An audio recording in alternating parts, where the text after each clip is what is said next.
आज हम पढ़ेंगे कक्षा 10 हिंदी कोर्स बी की पाठ्यपुस्तक स्पर्श भाग 2 से कविता पर्वत प्रदेश में पावस के प्रश्नोत्तर। विद्यार्थी इस बात पर ध्यान दें कि किसी भी पाठ या कविता से संबंधित किसी भी तरह के प्रश्न का उत्तर देने से पहले उस पाठ या कविता को ध्यानपूर्वक पढ़ना और समझना बहुत ज़रूरी है। इस कविता का सार, मुख्य बिंदु, व्याख्या, एमसीक्यू और प्रश्नोत्तर आप मेरी पुस्तक समाधान से प्राप्त कर सकते हैं। पुस्तक समाधान Amazon तथा सर्वभाषा.in पर उपलब्ध है। इस कविता से संबंधित नोट्स प्राप्त करने के लिए आप मेरी वेबसाइट www.madhukalash.in पर विजिट करें। कविता का सार, मुख्य बिंदु, व्याख्या, एमसीक्यू, प्रश्नोत्तर के वीडियोस के लिंक नीचे डिस्क्रिप्शन बॉक्स में दिए गए हैं। पहला प्रश्न है, पावस ऋतु में प्रकृति में कौन कौन से परिवर्तन आते हैं? कविता के आधार पर स्पष्ट कीजिए। पावस ऋतु अर्थात वर्षा ऋतु। पावस ऋतु में प्रकृति में अनेक नए नए परिवर्तन आते हैं, जिन्हें देखकर लगता है कि प्रकृति हर पल अपना परिधान बदलकर अपना रूप बदल रही है। यहाँ परिधान का शाब्दिक अर्थ है कपड़े और प्रकृति के संदर्भ में परिधान का अर्थ है वृक्ष, पेड़ पौधे और फूल। वर्षा ऋतु में मौसम हर पल बदलता रहता है। कभी तेज बारिश आती है तो कभी मौसम साफ हो जाता है। तालाब जल से भर उठते हैं और पर्वत अपनी पुष्प रूपी आँखों से अपने चरणों में स्थित तालाब में अपने आप को देखता हुआ प्रतीत होता है। पर्वत पर भांति भांति के फूल खिल जाते हैं। अचानक बादल छा जाने से पर्वत और झरने अदृश्य हो जाते हैं। घने बादलों के छा जाने के कारण ऐसा लग रहा है जैसे आसमान धरती पर आ गया हो और कोहरा धुएं की तरह लगने लगता है, जिसके कारण लग रहा है कि तालाब में आग लग गई है और तालाब से धुआं उठ रहा है। ऐसा लगता है कि शाल के वृक्ष बादलों में खो गए हैं। आकाश में उड़ते बादल इंद्र देवता के उड़ते विमान से लगते हैं। अब यहाँ पर बहुत सारी ऐसी बातें दी गई हैं जिनको समझना बहुत ज़रूरी है। तालाब जल से भर उठते हैं और पर्वत अपनी पुष्प रूपी आँखों से पर्वत के ऊपर हजारों फूल खिले हुए हैं और पर्वत की तलहटी में, पर्वत के बिल्कुल चरणों में एक तालाब है जिसमें पर्वत का प्रतिबिंब दिखाई दे रहा है। तो पर्वत अपनी पुष्प रूपी आँखों से तालाब में अपने आप को देख रहा है। पर्वत पर भांति भांति के फूल खिले हैं, विभिन्न प्रकार के फूल खिले हुए हैं। पर्वत पर अचानक से बादल छा जाने के कारण पर्वत और झरने दिखाई नहीं देते, क्योंकि जब बारिश होती है तो कुछ कोहरा सा छा जाता है, धुंधलका सा छा जाता है, चीज़ें अदृश्य हो जाती हैं, दिखाई नहीं देती। और घने बादलों के छा जाने के कारण इतने घने बादल छाए हुए हैं कि ऐसा महसूस हो रहा है कि आसमान धरती पर आ गया है। और बारिश के कारण छाया हुआ कोहरा धुएं के समान लग रहा है और इस धुएं के कारण ऐसा लग रहा है कि तालाब में आग लग गई है, क्योंकि कोहरा पर्वत की तलहटी से ऊपर उठ रहा है और पर्वत की तलहटी में तालाब है, इसलिए ऐसा लग रहा है कि तालाब से धुआं उठ रहा है। वास्तव में वह धुआं नहीं है, कोहरा है।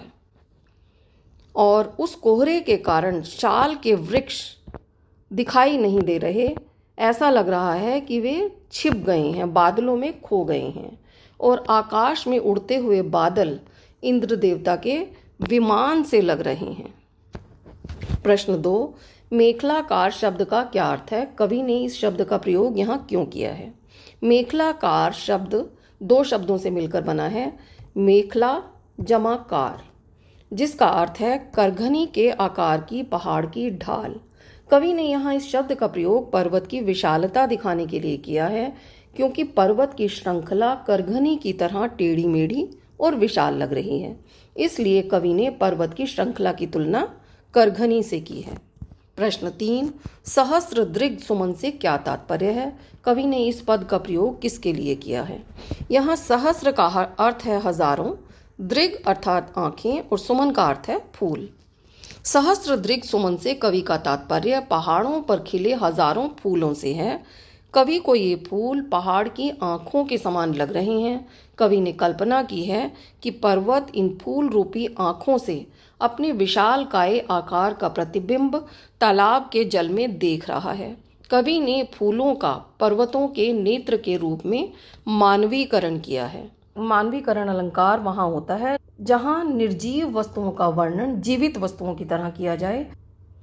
जैसे यहाँ कवि ने निर्जीव पहाड़ का वर्णन जीवित प्राणी के रूप में किया है। पर्वत के नेत्र नहीं होते, लेकिन कवि ने यहाँ पहाड़ पर खिले हजारों फूलों को पर्वत के नेत्रों के रूप में माना है। प्रश्न 4, कवि ने तालाब की समानता किसके साथ दिखाई है और क्यों? कवि ने तालाब की समानता दर्पण के साथ दिखाई है। दर्पण अर्थात शीशा जिसमें हम अपना चेहरा देखते हैं। इसका कारण यह है कि पर्वतीय प्रदेश में पर्वत के पास स्थित जल से परिपूर्ण तालाब का जल अत्यंत स्वच्छ और निर्मल है। इसी जल में पहाड़ अपना प्रतिबिंब देख रहा है, मानो तालाब दर्पण हो। क्योंकि पर्वत की तलहटी में पर्वत के चरणों में तालाब स्थित है और उस तालाब में पर्वत का प्रतिबिंब दिखाई दे रहा है और फूल भी दिखाई दे रहे हैं। तो कवि यह कल्पना कर रहा है कि पर्वत पर खिले हजारों फूल उसके नेत्र हैं, उसकी आँखें हैं और वह अपनी आँखों से तालाब रूपी दर्पण में अपना प्रतिबिंब देख रहा है, अपने आप को देख रहा है। प्रश्न 5, पर्वत के हृदय से उठकर ऊंचे ऊंचे वृक्ष आकाश की ओर क्यों देख रहे थे और वे किस बात को प्रतिबिंबित करते हैं? पर्वत के हृदय से उठे ऊंचे ऊंचे वृक्ष आकाश की ओर इसलिए देख रहे हैं क्योंकि वे आकाश की ऊंचाइयों को छूना चाहते हैं।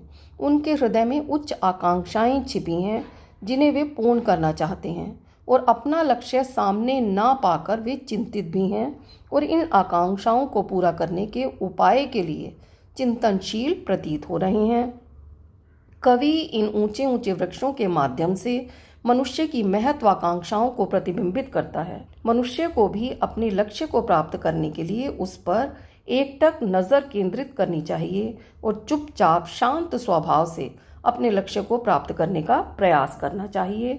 यहाँ कवि ये कल्पना कर रहा है कि पर्वत पर जो ऊंचे ऊंचे वृक्ष उगे हुए हैं वे सभी वृक्ष अपने मन में ऊंची ऊंची आकांक्षाएं अर्थात इच्छाएं, ऊंची ऊंची बड़ी बड़ी इच्छाएं लिए हुए हैं। और वह बड़ी इच्छा क्या है? कवि यह कल्पना कर रहा है कि यह ऊंची आकांक्षा आकाश को छूने की है। पर्वत पर उगे ऊंचे वृक्ष एकटक आसमान में देख रहे हैं क्योंकि वे चुपचाप खड़े हैं, शांत खड़े हैं। तो कवि यह मान रहा है कि उनके मन में चिंता है। हम जब चिंतित होते हैं और अपनी उस चिंता को दूर करने के लिए उपाय खोजते हैं, इसी प्रकार कवि यह मान रहा है कि पर्वत पर उगे लंबे लंबे ऊंचे ऊंचे वृक्ष आसमान की ओर चिंता से देख रहे हैं। उनके मन में आकाश को छूने की आकांक्षा है और वे अपनी इस चिंता का उपाय ढूंढ रहे हैं, इसलिए वे चिंतनशील हैं। और पर्वत पर उगे ये ऊंचे ऊंचे वृक्ष मनुष्य के मन की बड़ी बड़ी महत्वाकांक्षाओं का, बड़ी बड़ी इच्छाओं का प्रतीक हैं। पर्वत पर उगे ऊंचे ऊंचे वृक्ष चुपचाप और शांत स्वभाव से अपनी इस चिंता को सुलझाने के लिए उपाय ढूंढ रहे हैं। उसी प्रकार मनुष्य को भी अपने लक्ष्य पर नज़र केंद्रित करनी चाहिए और चुपचाप शांत स्वभाव से उस लक्ष्य को प्राप्त करने का प्रयास करना चाहिए और उस लक्ष्य को प्राप्त करने के उपाय ढूंढने चाहिए। प्रश्न 6, शाल के वृक्ष भयभीत होकर धरती में क्यों धंस गए हैं? वास्तव में शाल के वृक्ष भयभीत होकर धरती में धंसे नहीं हैं। बारिश है, धुंधलका है, कोहरा है, इस कारण वृक्ष दिखाई नहीं दे रहे।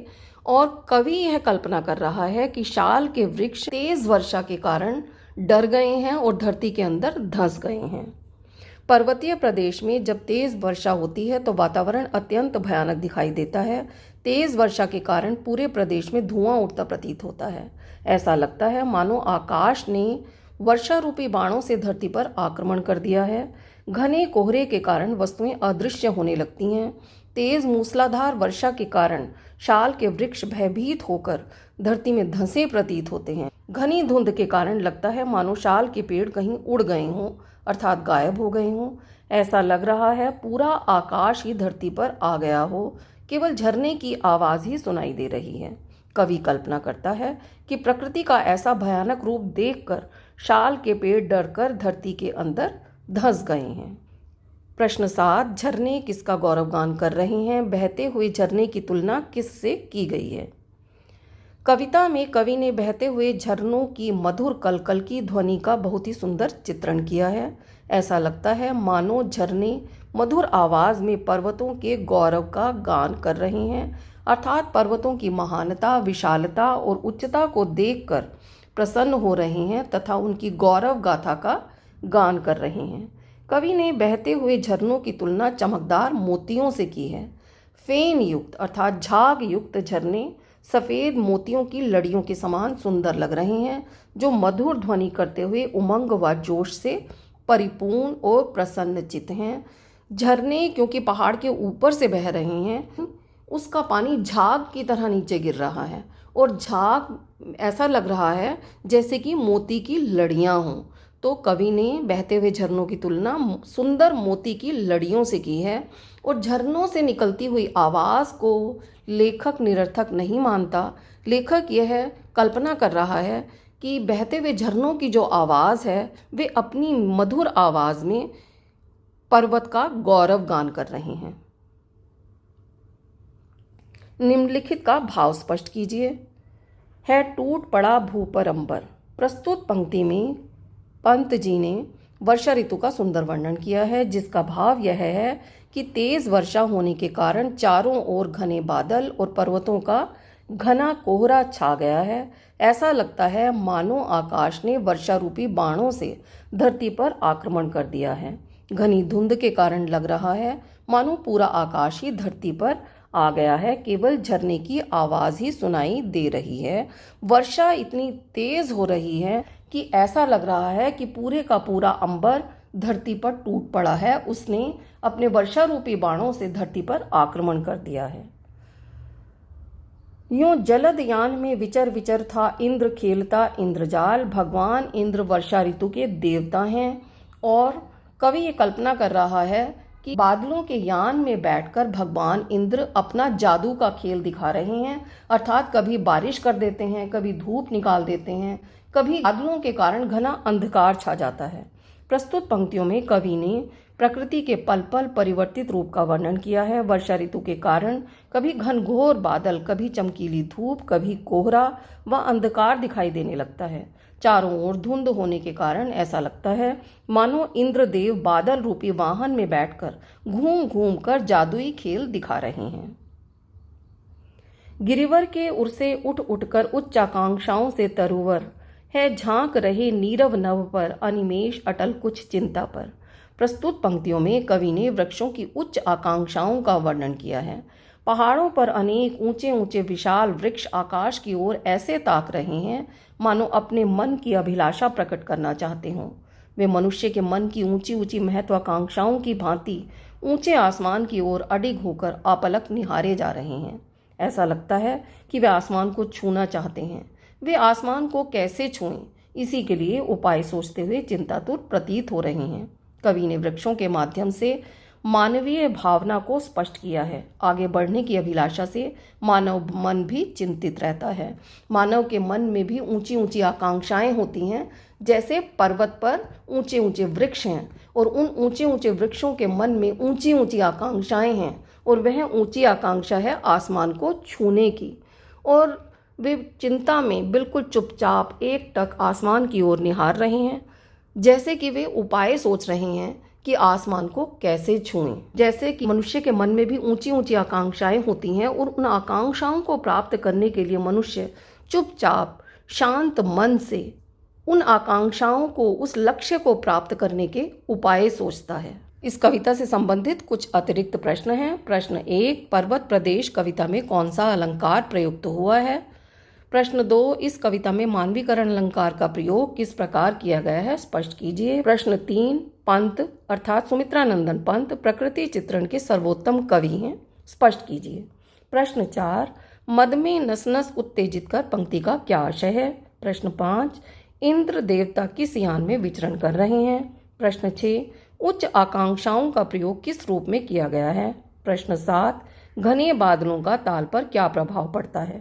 प्रश्न 8, पारद के पर से कवि क्या कहना चाहता है। प्रश्न 9, कविता में पर्वत के प्रति कवि की कल्पना अत्यंत मनोरम है, स्पष्ट कीजिए। प्रश्न 10, पर्वतीय प्रदेश में उड़ते बादलों को देखकर कवि ने क्या नवीन कल्पना की है। मेरी अगली वीडियो इन सभी अतिरिक्त प्रश्नों के उत्तर से संबंधित होगी। मेरी ये वीडियो पसंद आए तो इसे लाइक करें, शेयर करें और मधु कलश चैनल को सब्सक्राइब करना ना भूलें।